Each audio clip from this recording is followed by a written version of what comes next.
So really want to kick us off with where we're at um, in the year of 2024. And I know quite a few folks have touched on the importance of this. And so really just wanting to stand here and take a moment to say, like, this must be the year of belonging, that we simply cannot turn away from the rising isolation and ostracization that the youth are currently experiencing, especially as we are navigating what it means for our most impressionable community members to inherit a world where we're asking them to be the leaders and they're still navigating, post-lockdown community building and amidst an ongoing pandemic. And then while also under the heavy influence of social media and divisive politics, which I will get into in a second. And it's really just that young people right now are inundated with labeling of others, exclusion amongst their peers, often around racial, class, and religious and national lines. And so really just knowing that young people are experiencing such a divisive environment, what are we doing? And so we really want to have to ground ourselves with the fact that we are amidst an epidemic of loneliness and isolation. And this is not just in students, this is at large, at scale. And so understanding that this is the environment that our students are being reared in. And so it's something that they're witnessing, not just in their peer age group, but also in the broader communities around them. And I think that this is something that we try to see and foster, especially for newcomers and new arrivals, often coming from places where there was such strong community bonds, and now being in environments where they are thrust into places where, do not potentially speak the same language as their neighbors, as they were once used to. And so really understanding how that is also a layer on top of this kind of epidemic of loneliness, and knowing that students themselves are kind of the biggest area of thinking of what this isolation does, especially knowing that they are once again trying to build community and friendships in a post-pandemic world, and many lost some really foundational years, or are going into middle school and high school without having a friend. And so what does that look like? What does that mean kind of at large? And so thinking about some of the compounding factors, we know that there is, social media has led to, some isolation, and finding more online channels, that the pandemic impacted the way relationships were able to be built, especially for individuals who had vulnerable family members at home. Their capacity to be out and about amongst their age groups were impacted, that we are experiencing really divisive politics, and that we have to recognize the things that the students hear on the radio, if they're taking public transport, even if they're walking on the streets, that those adult conversations do not stay in adult silos. And in fact, they're often exceptionally replicated within our students and their communities, and really making sure that we also as adults stay educated as to what is potentially out there and what they could be hearing, because sometimes we don't hear the conversations and the way they translate into student spaces, but they definitely replicate, especially when we're in a divisive election year. And then even slightly beyond that, it's really just public play spaces. We have to recognize that there has been a privatization of many play spaces, especially when we think about our communities, our low income communities and communities of color, and the policing that often happens around aggregation of spaces and their ability to safely be in groups outside and play, and the way that we have the reduction of that leading to these compounding isolating factors. Where are they to go to find community and to be able to be safe in community without these privatized forces coming in, and knowing the policing that happens in those communities, and the ways for that to be built. And so we just want to set the stage of recognizing that there are these tremendous compounding isolating factors, and really starting to think about the ways in which we can also address that in relationship to demographic shifts. We have a decline in school-aged population in some places, and then we have, an ever increasing and growing and thriving number of immigrant origin families and students themselves. So that number is shifting. There has been a lot of change in racial diversity and language diversity. And we also know, especially within the context of the United States, that within receiving communities, when there is change, that we do witness this pushback. And so we find that it's important to name and know that, because we also have to recognize that within this change, there are areas and spaces that are not receiving it with the grace that is necessary with which to build the belonging that we will need for a changing environment, climate, planet.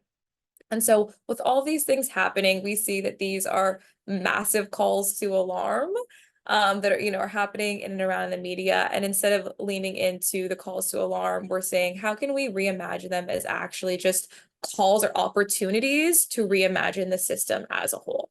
And so really thinking if there are these calls of like loneliness and isolation and perhaps, incidences of bullying within schools, that these are actually calls to say, hey, we need to reimagine the system as a whole and really go back to the foundational questions of what does it mean to serve all students?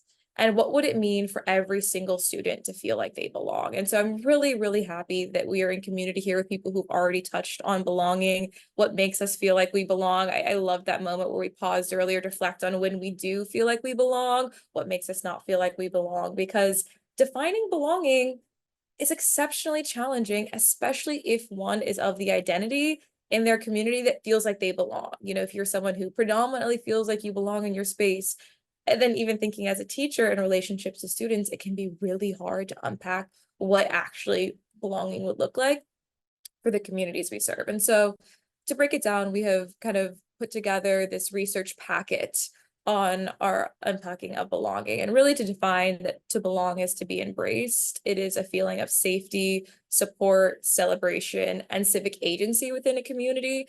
And we really wanted to lean on this piece of civic agency because to belong is to also feel like not just that you're celebrated and you're supported, but also that you have agency to make a change in the community around you, that you have the space to be championed and supported, to take on leadership roles and really make that experience for the community your own, and that you're able to be supported in that piece of civic agency. And so we also had to think, though, that belonging does not just happen, right? And so we know that it has all of these fantastic impacts. And so if we're naming that there is this mass loneliness epidemic, we're also saying, okay, here, belonging, it leads to psychological well-being that also leads to this reduction in loneliness. It improves academic success, social cohesion, reduction in prejudice, promoting of inclusion, belonging and othering, identity development, and mental health support. And so it has all of these fantastic impacts on the brain and on community, and reduction of incidences of tension, and giving that student the excitement to go into school and to learn and to feel like they can develop their academic identity. But we know that it does not just happen. It is the product of deliberate policies and practices aimed at fostering inclusive environments. And so we wanted to ask, really at first, what role do schools play in the physical, social, emotional, and academic development of young people? And in that breakdown, we know that these are, the roles that they play in academic development, be it physical, your basic needs for shelter, physical safety, movement, safe contact, social emotional, identity development, socialization, community building, and of course the academic components of foundational knowledge, critical reasoning, logic, creative expression, and evaluation. But we wanted to ask, what about for immigrant origin students specifically? And that's where we got to the meditating on the different language that we use within specific conversations around how we're serving our immigrant origin students. And so for so long, there was this piece of assimilation. And so many of the laws that we have around language was focusing on this assimilation piece. And then, transitioning to what it would mean for there to be true integration and the process of actually blending values, norms, behaviors, and practices of multiple cultures, while also allowing them to retain the unique qualities and individual identities. But then there's also this level of inclusion. And so making sure that we can leave space for integration within our purpose of how we're imagining the impact or the role of our schools in serving newcomer or immigrant origin students, but also it is that level of inclusion. And again, while I'm so blessed that we had those folks speaking earlier about how we're serving our students with needs and IEPs, and how we are making sure that we're actually reaching every learner in the scaffold that they need to once again thrive, be celebrated, represented, and supported in that civic agency. And so while I know we have a short amount of time together and thinking about how we can actually create belonging for all, we have a few different processes, and thinking about how all of these pieces come together to create a true learning environment. It is the peer relationships, it's the curriculum, it's the supportive institutional frameworks, but it's also teacher and student and faculty relationships. And so one way that we apply this in thinking about is learning in community and the way it is developed within our educational spaces. And so we have here the Reimagining and Migration in collaboration with Harvard's Project Zero's approach at learning through our arc. And so really starting with this piece on moving stories, and I want to make sure I can get to some of the resources at the end here, but we have a variety of more in-depth of these questions on our website, but starting with moving stories, really in that piece of belonging, as we're saying, both students who have been in the school and newcomer students have these moving stories and this opportunity to meet one another and share and say, what are all the stories of migration? What is mine? What is yours? How can we come to this point where we're just seeing each other? And then understanding more about migration. What was life before the journey? What was the journey? What are those periods of adjustment? So that way we can get to this piece at the end of the learning arc that is also turning to action and saying, what actions do we take now in community, having understanding, seeing each other? What are the actions we need to take as a collective to create safe spaces for everyone? And this really comes from the framework with which we lead our work. And so it starts with these questions into who are the young people that we're educating? And again, I think those resources that we've discussed earlier on getting to know our students, building those relationships, understanding where they come from, what outside work they have to do. I think that those were some fantastic questions that were spoken about earlier. And then thinking about what are the most important perspectives for a world on the move? So what are our goals? What values are we hoping to instill within our classrooms and our communities for our students to be prepared for a world on the move and to be part of communities of mutual aid and support? Next, thinking about how should we teach about migration? And so that is really where our curriculum resources come in, and thinking about the learning arc and how we're developing curriculum to be responsive and reflective of not just the mirrors and the windows that the students are experiencing, but also how we're facilitating conversation and curiosity with compassion for the other.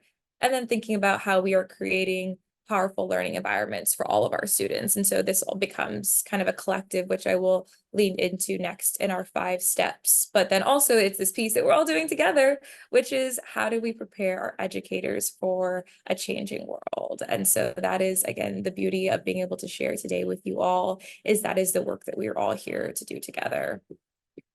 At a very high level, these are the 5 steps we have identified for creating inclusive communities. And so I'll leave this on the screen really quickly. What I really wanted to do with the remaining 3 minutes or so that I have with you all is just go over some of the resources that we have and things that we can offer as a way to approach some of these steps. So first we have this bottom rung, because everything kind of builds to the top, and the first being building trusting relationships. And so put together one piece is a newcomer kit that we've designed to aggregate materials for a holistic newcomer intake. So combining both thoughts on belonging, on how to build friendship and communities for our students, how to see where they're at emotionally, and also the resources that are necessary. Within it is the guides, especially from the international school, on actually how to align with the legal requirements for support. So both legal intake resources that parents would ideally be aware of, and then also how we bring belonging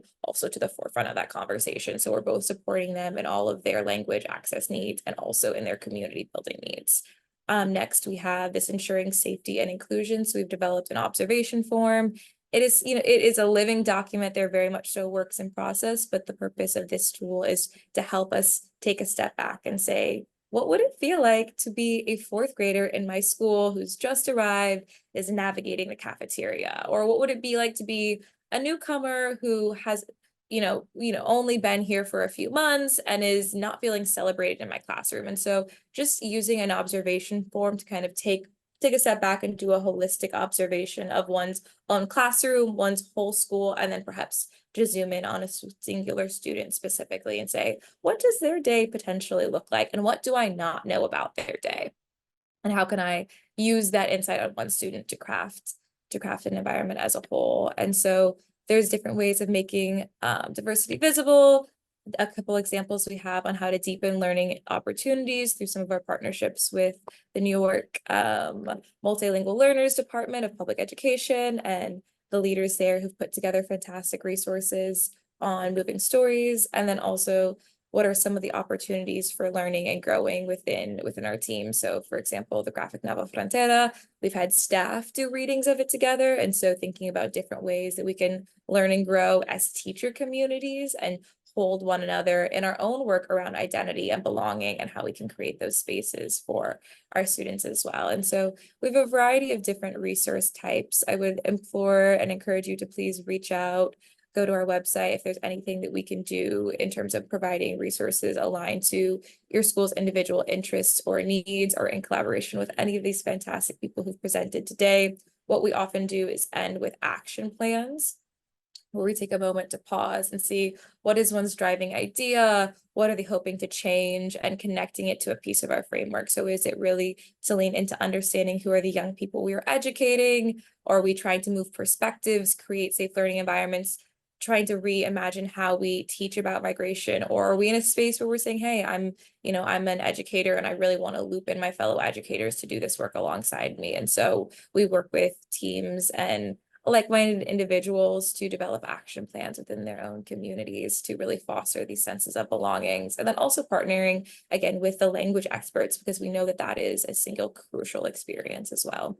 And so I know I went through all of that really quickly. I hope to leave some time and space for any questions that we might have, or any resources that I can go a little bit more into depth on.